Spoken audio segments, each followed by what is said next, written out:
Plastic processing के बाद अब हम लोग देखेंगे प्लास्टिक लेमिनेशन। लेमिनेशन क्या होता है? जब दो या दो से ज्यादा लेयर्स को हम लोग एक साथ रख देते हैं, एक साथ जोड़ देते हैं बाय एक्शन ऑफ कोहेशन और एडेशन, उसको हम क्या बोलते हैं? लेमिनेशन। आप सभी ने लेमिनेशन कभी ना कभी करवाया होगा अपनी मार्कशीट में, अपने ड्राइविंग लाइसेंस में या किसी में भी। इसमें क्या होता है? आपकी मार्कशीट के ऊपर एक और लेयर आ जाती है ऊपर से और एक लेयर नीचे से आ जाती है, तो क्या हो जाती है? लेमिनेशन मीन्स दो या दो से ज्यादा लेयर्स को एक साथ रख देना और उनको जोड़ देना। काहे से? कोहेशन एक्शन से या एडिसिव एक्शन से, तो उसको क्या बोलते हैं? लेमिनेशन। अब प्लास्टिक में लेमिनेशन क्या होता है? प्लास्टिक में क्या होता है? जहां पे दो या दो से ज्यादा लेयर्स की मटेरियल को आपस में जोड़ दिया जाता है to create a multi layered plastic sheet. Plastic sheets में भी अगर कुछ लेयर्स को ऊपर नीचे से आपस में जोड़ दिया जाए, that create a multi layer plastic sheet, उसको क्या बोलेंगे? Plastic lamination. अब लेमिनेशन करने की आवश्यकता क्यों पड़ी? लेमिनेशन से क्या होता है? प्लास्टिक्स की प्रॉपर्टीज इनहैंस जाती हैं। रॉ प्लास्टिक्स जो रहता है वो कहीं कहीं पे उतनी जगह, उतनी स्ट्रेंथ, उतनी स्टेबिलिटी नहीं रखता है, लेकिन उस लेमिनेशन करने के बाद प्लास्टिक की जो स्ट्रेंथ होती है, मेनली इम्पैक्ट स्ट्रेंथ, वो बढ़ जाती है, स्टेबिलिटी बढ़ जाती है और साउंड इंसुलेशन भी बढ़ जाता है। तो प्लास्टिक लेमिनेशन करते कैसे हैं? सवाल ये है, प्लास्टिक लेमिनेशन कैसे करते हैं? इम्प्रिग्नेशन के द्वारा। इम्प्रिग्नेशन एक प्रोसेस है पाउडर मेटलर्जी का, जिसमें क्या होता है? इम्प्रिग्नेशन मतलब क्या होता है? जो फ्लूइड है वो यदि किसी ऑब्जेक्ट के पोर्स में अंदर चला जाए, परमिटेड हो जाए, when fluid is permitted into the pores of any object, then it is called impregnation। impregnation से क्या? तो impregnation के द्वारा ही लेमिनेशन किया जाता है।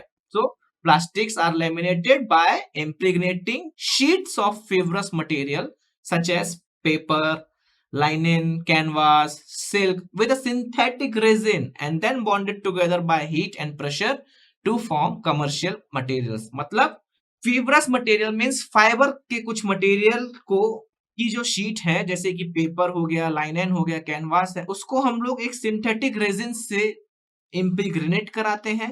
फिर उन शीट जो बनती हैं उसको आपस में जोड़ देते हैं हीट और प्रेशर के द्वारा, तो अपने को कमर्शियल लेमिनेटेड प्लास्टिक मटेरियल मिल जाता है। इसको और अच्छे से समझते हैं। सबसे पहले क्या इसका प्रोसेस क्या है? सबसे पहले क्या करना है? अपने को एक सिंथेटिक रेजिन लेना है। सिंथेटिक रेजिन क्या है? एक प्रकार का प्लास्टिक ही है, सिंथेटिक प्लास्टिक, जिसको अपन लोग लिक्विड फॉर्म में ले सकते हैं, जो कि क्या हो सकता है? सिंथेटिक रेजिन फेनोलिक रेजिन हो सकता है, यूरिया फॉर्मल्डिहाइड हो सकता है, विनाइल रेजिन हो सकता है। उसको लिक्विड फॉर्म में हमने एक कंटेनर में ले लिया। उस कंटेनर में ले लिया तो हमने क्या किया? अब जो फिब्रस मटेरियल है उसको शीट के फॉर्म में उसमें इमर्स कराएंगे with the help of rollers. With the help of rollers, इस डायग्राम में, जो अगले वीडियो में आपको डायग्राम दिखाऊंगा उसमें और दिख जाएगा। तो रोलर्स के फॉर्म में, शीट के फॉर्म में जो फिब्रस मटेरियल की शीट्स हैं उसको उस लिक्विड सिंथेटिक रेजिन में हम लोग क्या कराएंगे? डुबोएंगे, इमर्स कराएंगे, जिससे क्या होगा? इम्प्रिग्नेशन होगा। और ये किसमें होगा? At room temperature and atmospheric pressure में ये काम होगा। इससे क्या होगा? इम्प्रिग्नेशन, जो शीट सिंथेटिक रेजिन के जो फ्लूइड है वो उसमें इम्प्रिग्नेट हो जाएगा, किसमें? फिब्रस मटेरियल की शीट में। फिर जो शीट को हम उस बाथ से, उस सॉल्यूशन से, रेजिन सॉल्यूशन से बाहर निकालेंगे और फिर उसको क्या करेंगे? एक ड्रायर से पास कराएंगे। ड्रायर से 150 डिग्री सेल्सियस के अराउंड उसको पास कराएंगे, जिससे क्या होगा? वो शीट ड्राई हो जाएगी।